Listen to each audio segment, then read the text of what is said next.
Hansraj mechanical YouTube channel देखने वाले सभी दर्शकों को मेरी राम राम, सत श्री अकाल, आदाब। आज की इस वीडियो में जैसे कि आप देख रहे हैं F&D का ये सबवूफर है।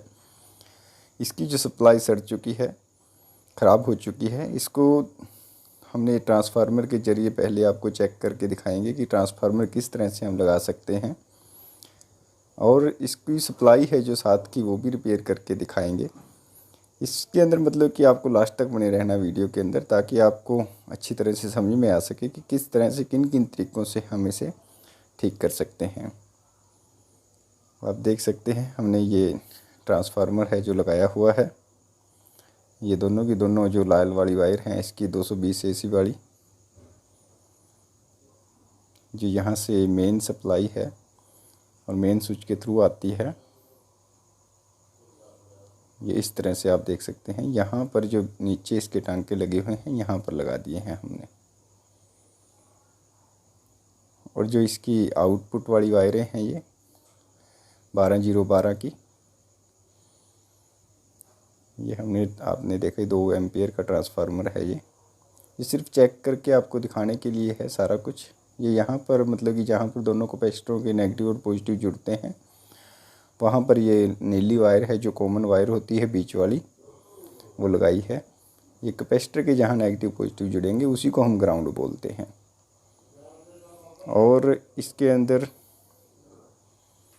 जैसे आप देख रहे हैं, ये यहाँ पर लगेगी। और जो ये वाली हैं, एक काम और आपको करना पड़ेगा इसके अंदर।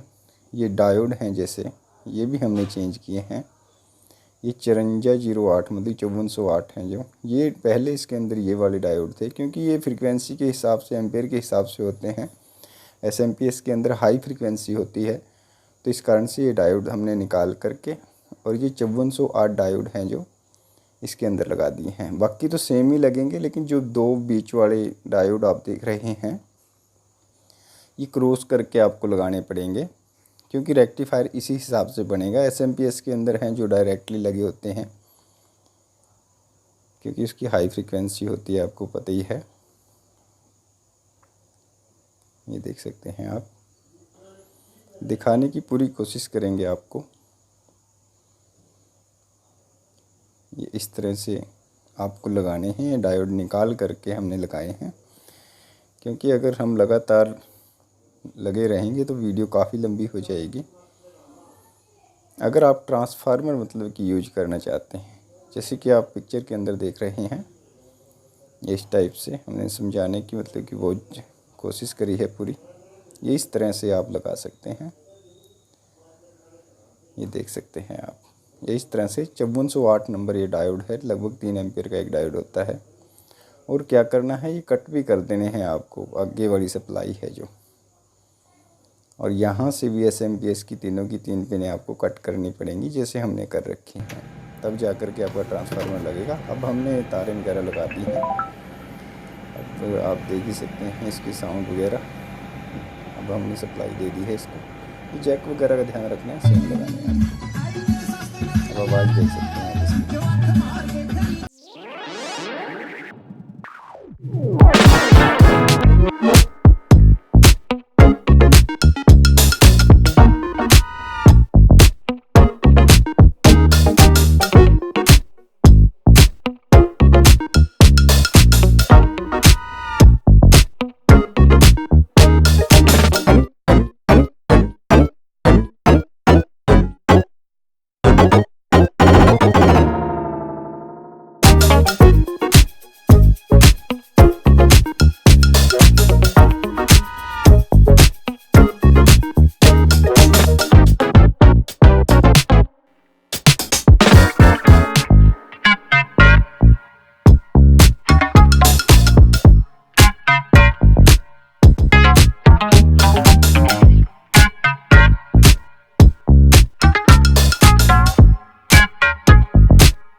इसके टांके हैं जो सोल्डरिंग आयरन की सहायता से उखाड़ देने हैं।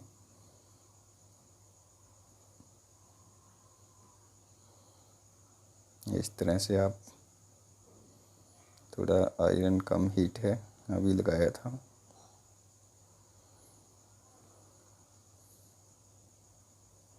इस तरह से आप, ये सारा आपको समझाने के लिए मतलब कि हमने किया है कि आप इस तरह से ट्रांसफार्मर है जो इसके अंदर लगा सकते हैं। अब उसके बाद में हम आपको इसके साथ वाली सप्लाई है जो रिपेयर करके फिर चला करके दिखाएंगे। अब ये डायोड भी चेंज करने पड़ेंगे क्योंकि ये लो फ्रीक्वेंसी के हैं, 50 हर्ट्ज़ के लिए हैं, और वो हाई फ्रीक्वेंसी के हैं। वही डायोड हैं जो डालने पड़ेंगे। ये सिर्फ ट्रांसफार्मर मतलब कि यूज करने के लिए हमने ये डाले थे।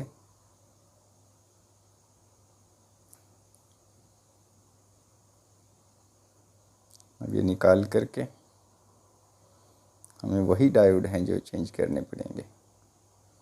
उसके अंदर क्रॉस के अंदर लगाने की कोई ज़रूरत नहीं, जैसे मतलब कि कंपनी ने दिए थे वैसे कि वैसे दोबारा इसके अंदर डालने पड़ेंगे। निकाल करके हम आपको लगा करके दिखाते हैं।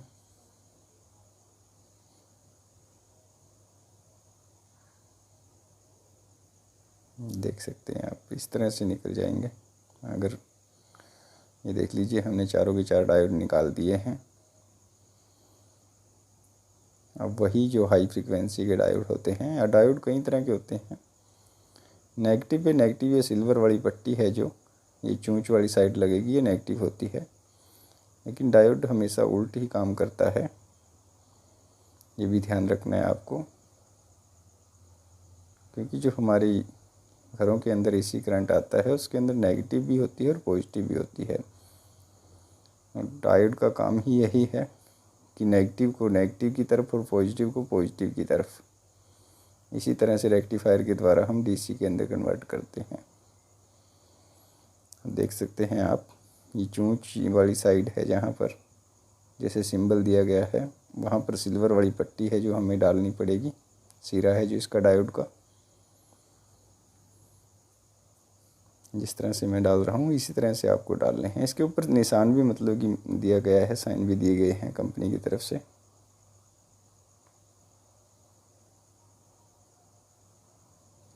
अगर ये ख़राब भी हो जाता है तो मल्टीमीटर की सहायता से अगर आप इसको चेक करोगे, हम चेक भी करके दिखाएंगे। ये देख सकते हैं आप, इसी तरह से डालना है इसको, और डाल करके इसको सोल्डरिंग कर देना है।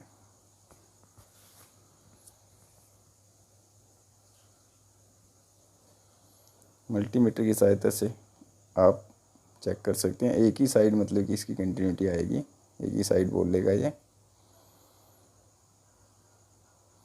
दूसरी साइड है जो ये नहीं बोलेगा। अगर ये दोनों साइड बोल रहा है तो वो भी ख़राब है, और अगर एक साइड मतलब कि भी नहीं बोल रहा, दोनों साइड में नहीं बोल रहा, तब भी ओपन हो जाता है, तब भी ख़राब माना जाता है। अब चारों के चार डायोड हमने डाल दिए हैं। अब हम इन्हें सोल्डरिंग करेंगे।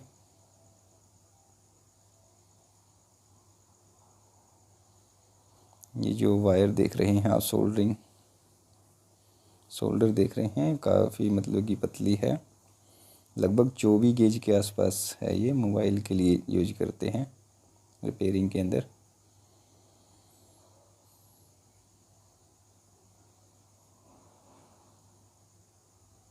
अब हमने टांके हैं जो इसके लगा दिए हैं। अब हम आपको सप्लाई दिखाते हैं, जो सप्लाई हमें लगानी है। जो ये वाले देख रहे हैं, हमने ये कनेक्ट मतलब कि जो इसके प्रिंट है काटे थे, वो भी हमें लगाने पड़ेंगे, क्योंकि हम इस वाली सप्लाई है जो चालू करेंगे। अब अपने आप ही बताना कि इसकी जो क्वालिटी है, साउंड क्वालिटी है, और ट्रांसफार्मर वाली और एसएमपीएस वाली में क्या फ़र्क है। इस तरह से लगाने पड़ेंगे। और जो ये मोसफेट है, ये मोसफेट भी निकालना पड़ेगा अपने को, क्योंकि दूसरी सप्लाई लगाएंगे। इसके अंदर क्या दिक्कत आई है, जो ये वाला एसएमडी आईसी देख रहे हैं, जो ड्राइव देता है इसको, मोसफेट को, ये मोसफेट को ड्राइव देता है, ये ख़राब हो चुका है। अब हमें मोसफेट ही निकालना पड़ेगा। ये डिसोल्डरिंग वायर है, इसके ऊपर हमने जो फ्लक्स होती है, हमारी पेस्ट होती है, वो लगा ली है, और इस तरह से आप इसको निकाल सकते हैं। इस तरह से डिसोल्डरिंग करके मोसफेट को आपको निकाल लेना है।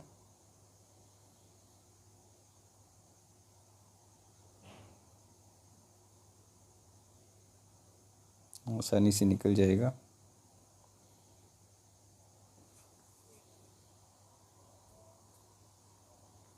अब स्क्रू ड्राइवर की सहायता से जिसका स्क्रू है वो खोल लेना है।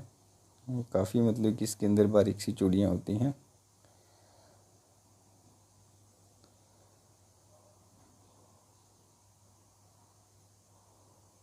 ये इस तरह से आसानी से इसको खोल लेना है। खोल करके इस मोसफेट को हम निकाल देंगे। अब हमें इसे निकालने के लिए चिमटी की ज़रूरत पड़ेगी। वैसे पीछे से प्रेस करनी है तीनों की तीन टांगें। अब चिमटी के से ऐसे पकड़ करके निकाल लेना है, वैसे भी निकल जाएगा। और अब ये मोसफेट है जो ऑप्टोकपलर है, इसका आउटपुट वाला साइड है जो वो निकाल लेनी है, क्योंकि हम दोनों तरीक़ों से आपको ये सप्लाई लगा करके दिखाएंगे। जो हमारी एलईडीयों के अंदर आती है 524 वाली सप्लाई, वो लगभग 100 वाट के आसपास है जो लोड उठा लेती है। जो हमारा ट्रांसफार्मर था वो कम वाटेज का था, इसी कारण से थोड़ी उसकी सप्लाई दब रही थी और साउंड के अंदर भी थोड़ी दिक्कत आ रही थी। ये वाली सप्लाई है। इसको भी लगाने के दोनों तरीके हम आपको बताएंगे कि किस तरह से आप लगा सकते हैं। पहला तरीका जो है यही है। आपको क्या करना है, जो ब्लैक वाली वायर है इसके नेगेटिव पे लगानी है मेन कैपेसिटर के। ये देख सकते हैं आप, ये ब्लैक वाली वायर है जो ये यहाँ पर आपको सोल्डरिंग आयरन की सहायता से टांका है जो इसके ऊपर लगा देना है। और जो ये हमारी रेड वाली वायर है, आप इसे जो यहाँ पर भी लगा सकते हैं, हम यहाँ पर भी लगा करके चला के दिखाएंगे। आप यहाँ बीच में भी लगा सकते हैं, क्योंकि ये वही पिन है। हम पहले इसको बीच में लगा करके दिखाते हैं। ये सिर्फ आपको समझाने के लिए मतलब कि तरीके बता रहे हैं, कितने तरीक़ों से आप ये सप्लाई है लगा सकते हैं। यहाँ पर लगा कर यहाँ पर आसानी से लग जाएगा, और इसको सोल्डरिंग है जो आपको कर देनी है।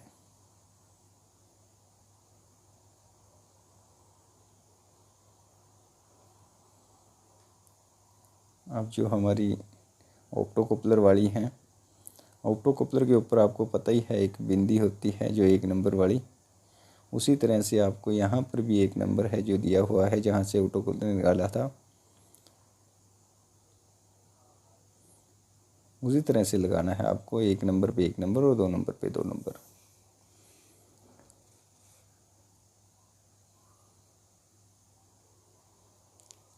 ये इस तरह से मतलब कि आप ये वाली सप्लाई है जो लगा सकते हैं। अगर आपको ऑप्टोकपलर नहीं निकालना तो वो भी तरीका हम आपको बताएंगे, दूसरी तरह से भी लगा करके दिखाएंगे हम आपको। ये इस तरह से आपको लगा देनी है, तब भी आपकी सप्लाई चल जाएगी।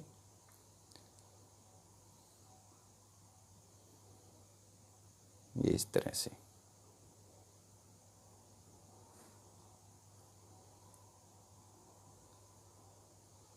और जो मॉसफेट है हमारा ये इस हीट सिंक के ऊपर, ताकि ये गर्म ना हो, हीट ना हो, तो यहाँ पर आपको कस देना है। उसके लिए बीच में ये आपको पता ही है, थोड़ा स्पेस के लिए ये पेपर लगाना पड़ेगा। ये मोटर वाइंडिंग वालों की दुकान से मिल जाएगा आपको, कि ताकि हमारा हीट सिंक के साथ ये बोर्ड है जो इसका सर्किट है वो अटैच ना हो। अगर आप यहाँ पे लगाओगे, लेकिन हमें यहाँ पे नहीं लगाना, सिर्फ आपको दिखाने के लिए ही हम ये करके दिखा रहे हैं। हम तो बड़े वाली हीट सिंक है जो यूज करेंगे। और जहाँ पर हमने ट्रांसफार्मर, ये मॉसफेट के साइज का ही काटना है आपको, जहाँ पे हमने ट्रांसफार्मर लगाया था, सुराख किया था, वहीं पर बड़ी हीट सिंक लगा करके हम आपको फिट करके दिखाएंगे। क्योंकि हमारे पास है तो कई बार हो नहीं होती, तो आप इसी हीट सिंक के ऊपर भी लगा सकते हैं। और इस तरह से आपको गैप बनाने के लिए ये पेपर है जो लगाना पड़ेगा, कि ताकि जो सर्किट बना हुआ है इसका वो हीट सिंक से अटैच ना हो। अगर अटैच हो जाएगा तो आपकी सप्लाई है जो वो सड़ जाएगी। ये इस तरह से आपको लगा देना है और इसको किसी ग्लू से जोड़ देना है। अब हमने दूसरे तरीके से भी सप्लाई लगा दी है, हमारे पास दूसरी पड़ी थी, आप देख सकते हैं। अगर आप इस तरीके से लगाना चाहोगे, यानी कि मैंने बताया था आपको कि हम बड़ी हीट सिंक यूज करेंगे, यही सप्लाई है। आप सप्लाई देख सकते हैं, मार्केट से मिल जाएगी आपको। ये इस तरह से लगानी है आपको। वही काले वाली वायर है जो कैपेसिटर के नेगेटिव पे, मेन कैपेसिटर के, और SMPS के 2 नंबर पिन पे। और ये कैपेसिटर है जो ये लगाना ज़रूरी है, PF 102 का 2 kV में, क्योंकि ये हीटिंग से भी जाता है। अगर ये नहीं लगाते तो मॉसफेट है जो उड़ जाएगा। आप इस तरीके से भी लगा सकते हैं। और जो ये कंपनी की तरफ से मतलब कि आती हैं, ये पीले वाली है जो कैपेसिटर के पॉजिटिव पे, और जो नीले वाली है कैपेसिटर के नेगेटिव पे। जो अर्थ होती है हमारी, जहाँ पर RD वगैरह देते हैं, कॉमन अर्थ होती है जो जहाँ पर दोनों कैपेसिटर के नेगेटिव पॉजिटिव जुड़ते हैं। ये इस तरह से भी लगा सकते हैं। हमने बड़ी हीट सिंक यूज की है। अब ये फिट करके, जैसे हमने यहाँ पे फिट कर दी है, जहाँ पर ट्रांसफार्मर का वो पेच लगा था, यहाँ पर फिट कर दी है। फिट करके चला के दिखाते हैं इसको। ये जैक वगैरह हैं जो आपको लगा लेने हैं।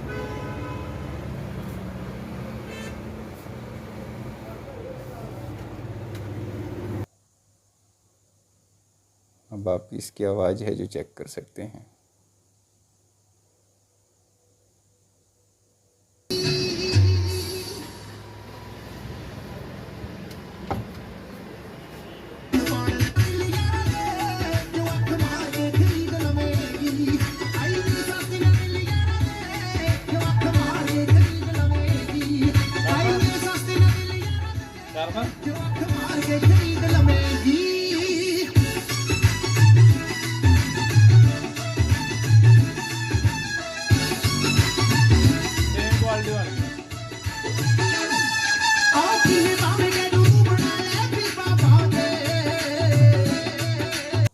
अब आप कमेंट करके बताइएगा कि कौन से वाली आपको बढ़िया लगी। बस आज की वीडियो में इतना ही। मिलते हैं नेक्स्ट वीडियो में। आशा करते हैं कि आज की वीडियो आपको अच्छी लगी होगी। धन्यवाद।